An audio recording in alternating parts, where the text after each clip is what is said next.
Hi everyone. तर आजच्या ब्लॉगमध्ये तुम्हा सर्वांचं खूप खूप स्वागत आहे. तर आज बनवायची होती वांग्याची भाजी. त्यासाठी इथे मी वांगे तोडायला गेले होते बघा, वांग्याच्या शेतामध्ये. आत्ताच पप्पांनी जस्ट लावले, त्यामुळे ही छोटी छोटी अशी वांगी आली होती. खूप जास्त छान आणि सुंदर, म्हणजे छोटी छोटीच आहे, याला खत वगैरे घातलं नाही, त्यामुळे ही अशी झालीत बघा. मस्तपैकी मी इथं वांगी वगैरे तोडून घेतली.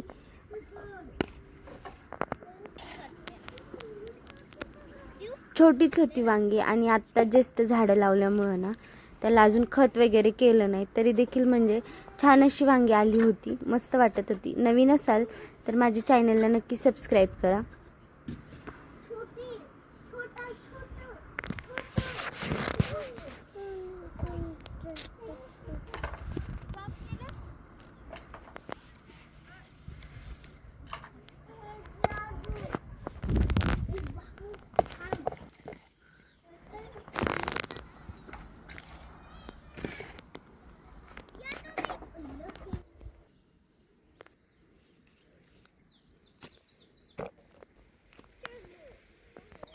मी येताना कढीपत्ता घेऊन आले होते, कारण तिथं कढीपत्त्याची पण झाडं लावलेत पप्पांनी. खूप जास्त मस्त आलं होतं झाड. मग चला म्हटलं जात जात कढीपत्ता पण घेऊन जाऊ.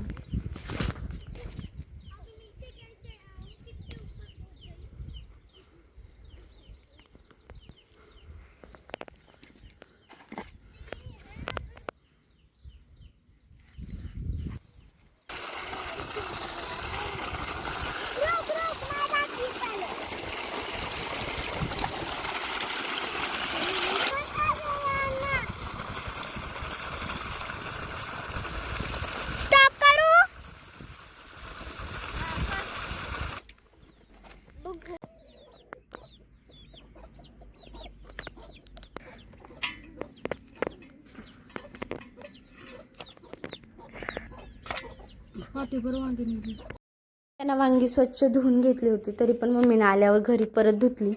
कारण ना वांगी अशी कट केल्यानंतर ना मधून चिरा पाडल्यानंतर वांगी अशी काळी पडतात त्यामुळं, आणि वांगी कवळी असल्यामुळं तर पटकन पडतात काळी. त्यानंतर मम्मीने इथे बघा शेंगदाणे वाटायला घेतले होते. मस्तपैकी असे भाजून शेंगदाणे मम्मीनं खलबत्त्यामध्ये वाटून घेतले. अशी खलबत्त्यामध्ये भाजी बनवल्यानंतर भाजीची चव वेगळीच येते बघा. त्यानंतर ना इथे मम्मीनं लसूण कोथिंबीर टाकली होती शेंगदाण्याच्या कुटामध्ये. ते सर्व व्यवस्थित असं बारीक करून घेतलं आणि त्यानंतर फुटाणे पण थोडेसे घेतले होते. आता ज्याची त्याची पद्धत भाजी बनवण्याची वेगळी असते बघा.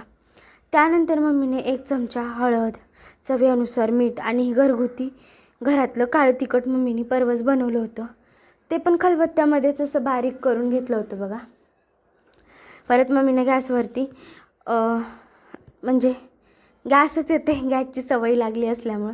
त्यानंतर 2 चमचे तेल टाकून घेतलं पातेल्यामध्ये चांगलं गरम, आणि या सर्व मसाल्यांमध्ये थोडंसं मम्मीनं पाणी टाकलं आणि सर्व असं व्यवस्थित बारीक मिक्स करून घेतलं.